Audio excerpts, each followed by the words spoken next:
Our next keynote is a fireside chat with Command Sergeant Major William Rinehart, the senior enlisted leader of U.S. Army South, who will discuss our international partners can further empower defending forward. This fireside chat will be led by Army Cyber Institute research scientist, Dr. Natasha Orsling. All right, well, welcome, Sergeant Major Rinehart. Thank you so much. I also want to note that Sergeant Major Rinehart is the first non-commissioned officer to speak in a keynote role here at CyCon US, and you are the perfect person for the job. So to start, you are now at Army South, which is not a quote-unquote cyber command. Not at all. So what is your history with cyber? So first of all, Colonel Hall, thank you, and the entire Army Cyber Institute team for allowing me to come up here today. I've always been a fan. I always think that, you know, there's certainly across the Army, there's a place at our Army Cyber Institute that we can all plug into. And quite frankly, my background prior to coming to Army South, I guess probably back in 2010, I was selected to be the Command Sergeant Major for the Army's first offensive cyber battalion. And so I did that for a couple of years. Then I moved up to the brigade. I was brigade CSM at the 780th. Following that assignment, I went to Fort Gordon, Georgia, where we stood up the U.S. Army Cyber School, and I was the first regimental cyber CSM for the branch. From there, I was actually hired by an infantry officer into U.S. Army South, which is the Army Service Component Command to U.S. Southern Command. I'll tell you, it's kind of shocking to me. I did ask my boss, hey, why'd you hire me? I'm not an infantryman. I'm not an artilleryman. I grew up doing about 20 years of intel, SIGINT, you know, signals intelligence. And then, you know, I did about nearly a decade working in the cyber branch. I said, why me? And, you know, at the time it was Major General Mark Stammer, and he said, hey, Sergeant Major, you've kind of done a lot of things with whether it's intel, interagency, cyber. He said, I'm an infantry officer. I have that. I'll do that part. Cool. You fill a lot of gaps for me. So that's how I ended up at Army South. That's perfect. So with that too, the different things that he wanted to do for cyber with your South American partners, what are you guys working on with them? So I'll back up just a little bit. When he came on to Army South, he took command probably about 2 months before I arrived. He had traveled into the AOR. He had talked to the previous commanding general at Army South, and he brought up the point that, hey, all of our South American, all of our Central American, you know, our Caribbean nation partners, they are screaming, we need help. Hey, there's this thing called the internet. Millions of people are on it, millions more every day, and we're getting just beat up in this space. And so for this, you know, this event, you know, CyCon, I was like, hey, you know, what a great opportunity to bring our partners up. Yes. And so we did. We brought Peru, we brought Argentina, we brought Colombia, and we brought Brazil. But I'll tell you, all the partners in South America, Central America, the Caribbean, I was at the Caribbean Security Defense Conference last week. All of our Caribbean partners, this is such a demand signal for them and their armies that it doesn't matter where we go in the AOR, cyber comes up, and it's always how can you help us? How can you make us better at this? And last year at an exercise that we hold annually, it's called Panamax, and it's really the design of that exercise is built around the canal, Panama Canal. And it's about defending the canal. You know, the U.S., we have and all the world globally has an interest in this canal. As it moves, a lot of commerce goes through there. And so the exercise is built around the canal being attacked, whether it's cyber, whether it's physical, using all the domains. And for last year, the first time we had kind of plugged some cyber into that exercise. And so in doing so, we actually had a number of individuals that came to the exercise, and their specialty in their country is cyber. One of them, in fact, is one of our Brazilian partners. He was there last year. And so, I sat in a room with all these guys, or actually in a tent. We were out in a field exercise. So I sat in a tent one night in the middle of the night is when I could get them all together. And I asked them, I said, hey, who in this tent has never been attacked by China? Who has never had the Chinese in their networks uninvited? Just raise your hand. Not a single hand went up. I was like, shocker. Absolute shocker. All right. What about Russia?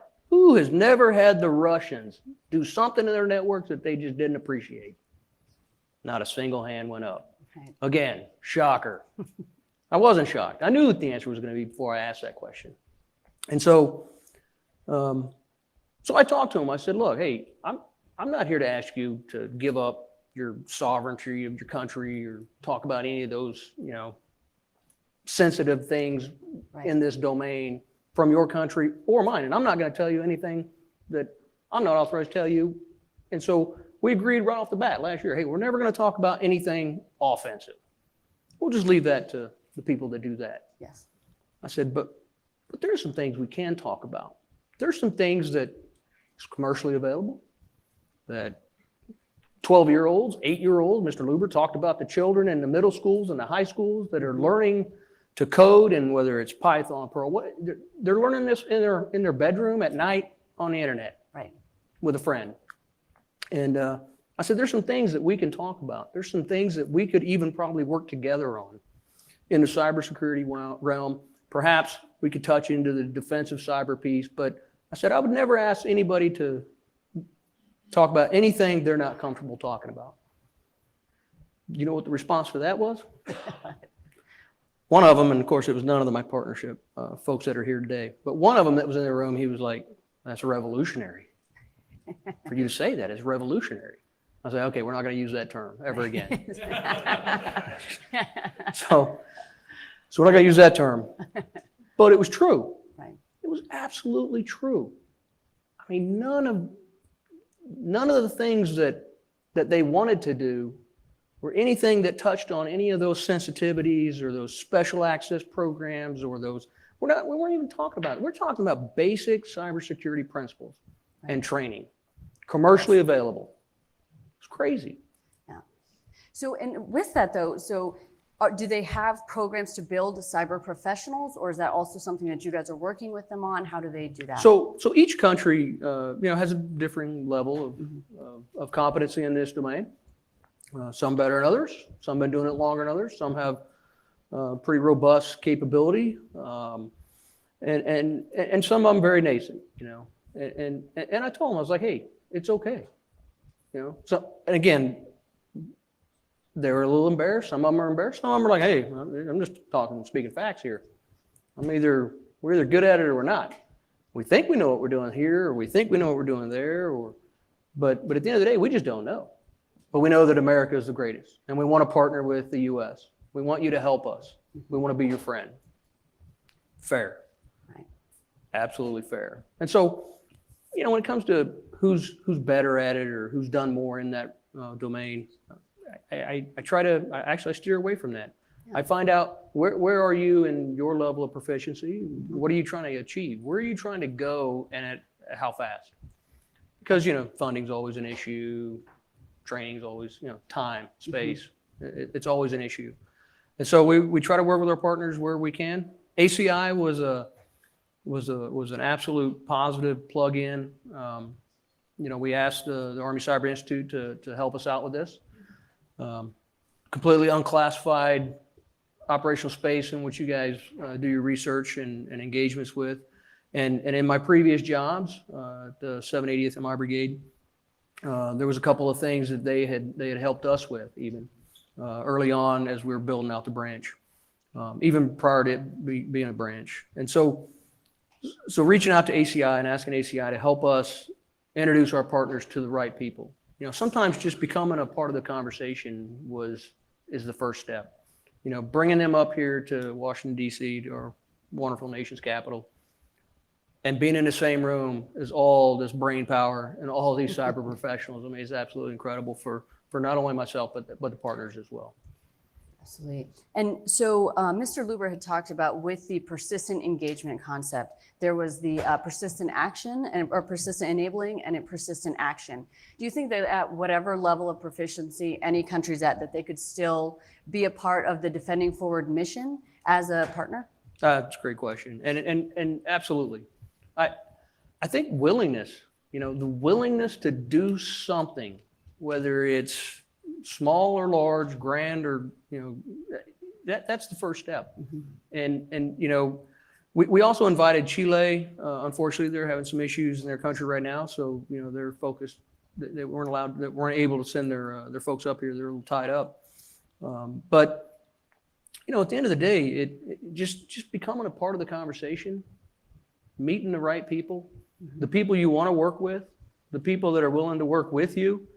And sometimes it's baby steps, and that's okay, because you're still moving forward, because to get from here to there, I got to take a step eventually. Yes. And sometimes just that initial engagement, that initial introduction, there's already been, one of our partners has already reached out to somebody that he wanted to reach out to and actually talk to and visit. And so that engagement has already begun. Yeah. And so I think that it doesn't have to be, we're going to spend $1 million and give them a bunch of stuff. That's to me, that's not actually that helpful. Absolutely. And the external state actors in the AOR, when we're talking about Russia, China, particularly China in Central and South America, if you look at the continent of Africa and what happened over there with the Chinese and the basing and all that, and I don't want to shift to anything, I don't want to talk about all that, but I will say that presence is in South America right now. That presence is in Central America right now. It's in the Caribbean right now. And they're trying to use the same playbook in our backyard, in our neighborhood. These are countries that share a lot of our same culture, beliefs, and when you look at the Western Hemisphere, it literally is our backyard. If Central, South America, and the Caribbean nations. That is 3 hours away by plane, and even closer to some of the islands. So for me, when you talk about defending forward in this space, how it doesn't have to be across the Pacific or across the Atlantic. It could be 2 hours down the road. Yes. By a small charter flight, because some of the exact same actors that we face in cyberspace are operating openly in the AOR. So what would be the ideal scenario? So let's say people are where they are, and things change. We know the truth changes every minute. But an ideal situation, how could the Western Hemisphere essentially all work together to do this? So it's interesting, and this kind of goes back to not only last year during Panamax, but also during a visit that we were on down in Peru, where honestly we talked about all those individuals, those actors that are in our networks, uninvited, that are still in our intellectual property, that are they're there for malign influence. They're doing things that we have not asked them to do. If all of our partners down south and the partners in the Central America, Caribbean, if we all got together one day and this was, that night in the tent one night, I said, hey, what if we all got together and we just said, hey, no more, no more will we put up with this, as a family in our own neighborhood, what if we just said no more? And we actually started helping each other a little more openly on defending ourselves in this Western Hemisphere against those adversaries. And I tell you, I'm shocked that in 2019, we hadn't actually had this conversation before. Mr. Luber mentioned NDAA 2019 and the opportunity for our defenders to, once invited into partner nations networks, to assist them in defending themselves And I think that is a critical piece. I mean, to be invited in to, no kidding, help them defend our neighborhood. I mean, that's exactly what, they're asking, and that's exactly what I think that we could certainly do. And it doesn't have to be anything classified. It doesn't have to be, any national secrets of any nation. We're talking about open source, commercially available type training. We're not giving up each other's TTPs. It's Exactly. hey, we need help, and we want to help. We want to be their partner of choice in the AOR. Mm-hmm. Absolutely, and that's one of the things that's so exciting about the Defending Forward concept and strategy in general, is that it is this partnership not only with military, but with industry and with academia, and us all really coming together to share the appropriate information. So with that, okay, so how do I say this? So as you are working with those countries and as things are developing, at what point do you think that our South American partners can kind of stand on their own in the defensive mission? So I'll tell you, great question. Some of those, they already stand on their own. I mean, without a doubt. There's some countries down there that are very, very well advanced in this arena. Some of them have been doing it for quite some time, and have had a partnership with us for quite some time. When I was the regimental cyber sergeant major, we had a couple of countries that came to Fort Gordon to sit down with the Cyber Center of Excellence, seeking the same questions. But so I think that at the end, it's not about doing it for them, right, at all. It's doing it shoulder to shoulder with them, and that's really what we're trying to do in the AOR. And so as we begin with them wherever they might be in this domain, and we walk alongside them and we guide them, help them. At some point, if the partner says, "Hey, we got it, we'll do it on our own," I mean, no problem. But I don't think they would do that. right. So I don't know if that answered your question. It did, and I mean, but I like that that's what a partnership is, right? It's mutually beneficial. We're working together, not to just get someone to a certain place, but then that relationship changes over time. So It does, and that's okay. And I'll tell you, another thing that is kind of tricky is, the political landscape in some of those countries down south. Much like ours, there's changes a little quicker, about every 2 years. Right. In some cases. And so it makes it a little challenging sometimes. Sometimes they get a new administration that doesn't want to do anything with the United States, or sometimes they'll get an administration that does, like Ecuador, for instance. Mm-hmm. Ecuador has recently opened the doors up to the United States again, and our mill-to-mill relationship has restarted. And initially, right off the bat, they've already said, "Hey, this is some things we want to work on." So I think that the ability to just work with them where we can and where they're willing is one thing. And that's why I said I never want to talk to them about OCO or anything that TTPs in cyberspace. We're not asking them.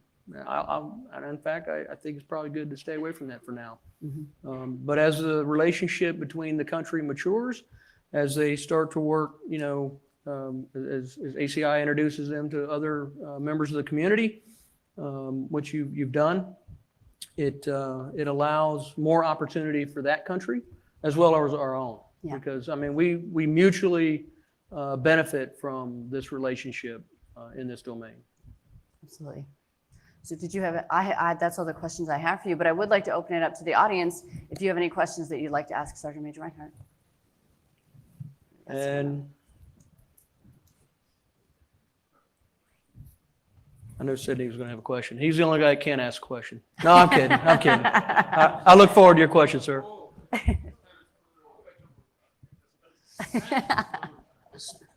I'm kind of in defilade here. Sydney Freeberg, Breaking Defense for the Yes, sir. people playing along at home. Obviously, the first stage is, let's not exchange business cards the first time when everything is on fire. Let's get to know each other. Let's talk in, general unclass terms. But then, one wants to build on that with things like, some kind of formalized or systematic information sharing, for example, on malware. Ultimately, you might get to a relationship that's sufficiently close that you're actually, getting the invitation under the NDA and 2019 authorities to operate in their networks and help them defend. How close are we to those more formalized, systematic forms of sharing with any of the partners in the Americas? Obviously, those countries there are a lot of them with very strong historical concerns about American, intrusions on sovereignty, as you said. There are a lot of American concerns about, corruption or at least unprofessionalism in some of those countries that are going to be a chilling factor even as you try to up the level of cooperation. So how far along have we gotten towards formalized systematic sharing, and what would it take to get there? That's a great question, Sydney. I appreciate it. Unfortunately, I'm not going to answer your question completely to your satisfaction. I'm almost certain, but I will say that the relationship inside a number of the large countries in South America is fairly well developed. Our mill-to-mill relationships with all of our countries in our AOR is well developed, and we have long-standing relationships with a number of them, the larger countries, of course, that goes back decades. We fought with, we fought with Brazilians in World War II. We fought with the Colombians in the Korean War. I mean, the list goes on and on. Where is our relationship as far as cyber, and what agreements have we signed? I would say that those countries I mentioned are probably the farthest along right now, but a number of the countries, and a lot of them are sitting in this room today, would like to achieve a greater level of cooperation with written agreements. And we have a mechanism at our organization, which is on behalf of the Chief Staff of the Army, called the Staff Talks process. You may be familiar with it. And a lot of times their desires, the level that they want to go with us and how fast they want to go with us, will start at the Staff Talk level. They'll make their ask. That'll get vetted. It'll go through a process over the course of a year, roughly, and then at a final meeting point, we'll sit down, and the two armies will sign an agreed to action that will further those bilateral agreements. And again, those are on behalf of Chief Staff of the Army. And Army South handles 5 of those for him, not to mention a number of other bilateral agreements. So I think that the process, it can happen a little faster, and in some countries perhaps it has, but I don't want to call out any particular country as to what agreements they may have with us, because they may not want me to, and that's okay. But it's a great question, Sydney, and I'll tell you, we work towards that, and particularly in the last 2 years that I've been in this command, we have made leaps and bounds in exactly the topic of your question towards those ends. But thank you for that question. I hope that answered it well enough for you.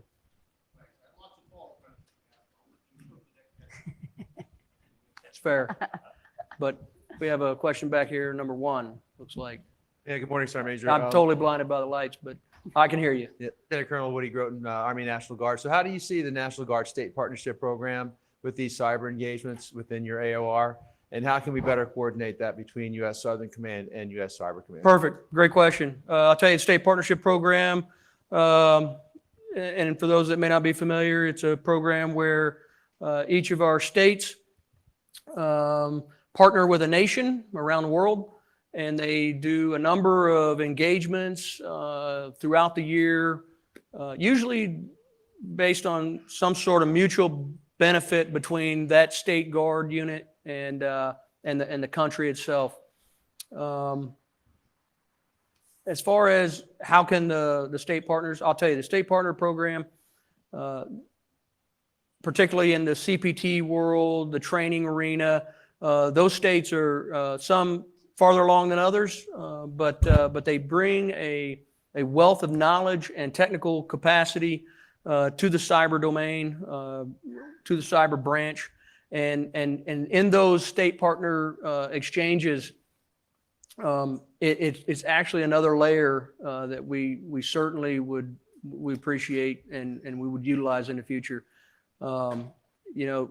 As the Land Component Command to U.S. Southern Command, Army South manages a piece of that, synchronizes all those land domain items.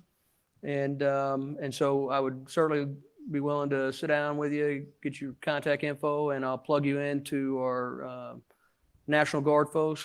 Brigadier General Bouchard, who's our director for National Guard Affairs at U.S. Army South, would be the one that you could probably reach into. And but yeah, absolutely. Yeah, I can't tell if there's another one out there.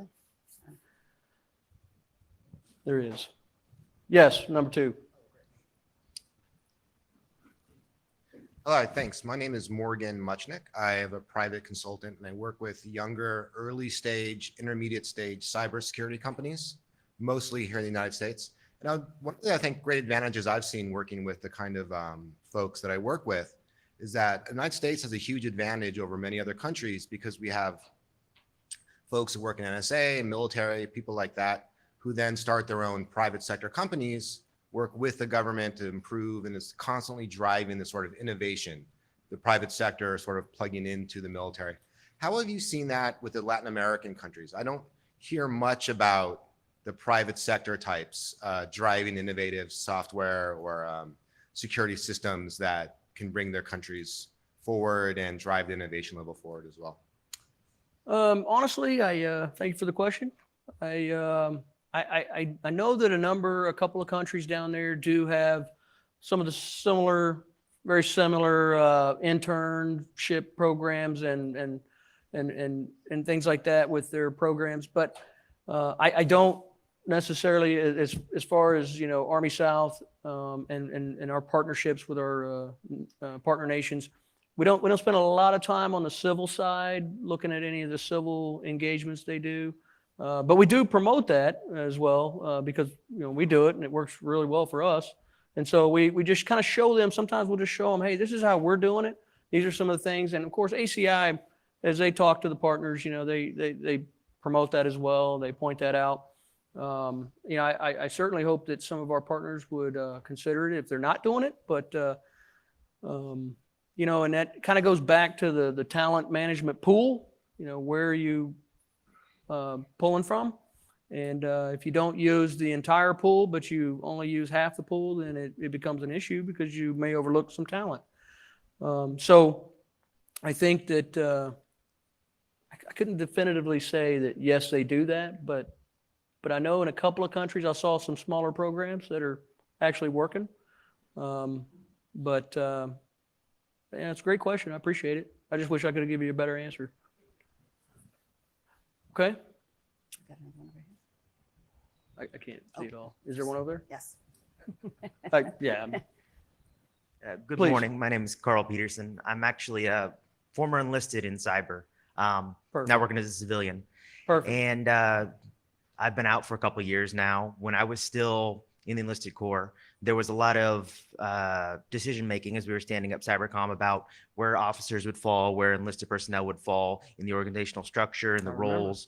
And I'm curious, now that you've had a few years of experience in the area and kind of helping these other countries define how their cyber organizations are going to work, where you feel the enlisted corps fits into the cyber framework and what sort of roles the enlisted personnel are going to continue to fill. In the U.S. or in partner nations or both? Both. Okay, great question. Both. Well, I think the enlisted corps fits in very well, and quite frankly, I'm not sure that we could do it without them. So, so in the U.S., they're shoulder to shoulder with their officer and warrant officer counterparts. And doing tremendous work in this field. As far as our partners are concerned, you got to understand there's a bit of a cultural piece. The enlisted force in a lot of the countries that I visited, not all of them, but some of them, aren't as well trained they're not expected to handle the responsibilities that our enlisted force does. It's a little different down there, as well as the gender piece. You know, culturally speaking, they don't. A lot of the countries don't have the women that do the same jobs as men, like ours. But a lot of them have already started to transition. You know, Colombia, for instance, is very well ahead of a lot of their neighbors in the gender integration piece in their military, and as well as in the technical training piece. And like I said, a number of our partners down there, they all look at that. They all weigh the pros and cons, and quite frankly, it's a requirement that if you look at the Western Hemisphere Institute for Security Cooperation out of Fort Benning, Georgia, you know, any training that is done under the umbrella of US Southcom, it includes not only the human rights piece, but it'll also include a gender integration or talent management piece in that training. And it's really about, we try to inform them what works for us may not work for you, and that's okay. But we learn from one another.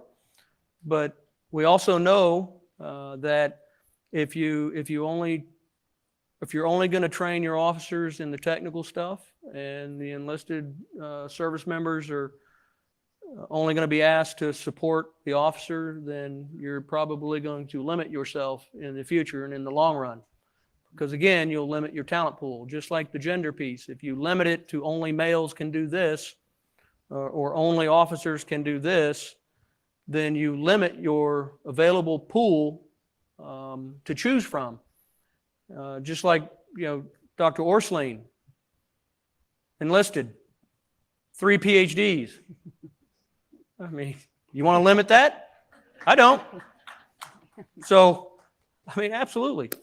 So why would I limit myself if I don't have to? And I understand culturally, I mean, it's a big change. It's a big change for us. It's not like we've been, you know, we didn't open the doors and welcome all in, you know, in the beginning. We sure didn't. It took us a couple hundred years to figure this out, and we're still learning every day.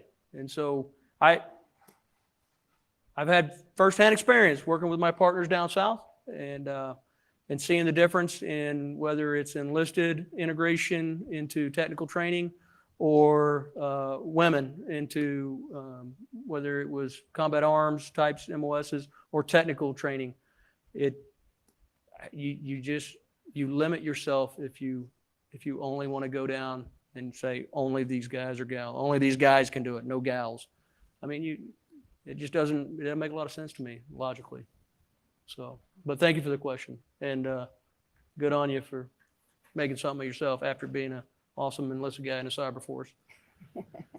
Awesome. So that's actually about all the time that we have. So thank you very much, Sergeant Major. We appreciate all of your all your thoughts and insight. Thank you, thank Army Cyber Institute. Again, I can't thank you guys enough for what you do for this domain and the community writ large. So thank you very much. Thanks,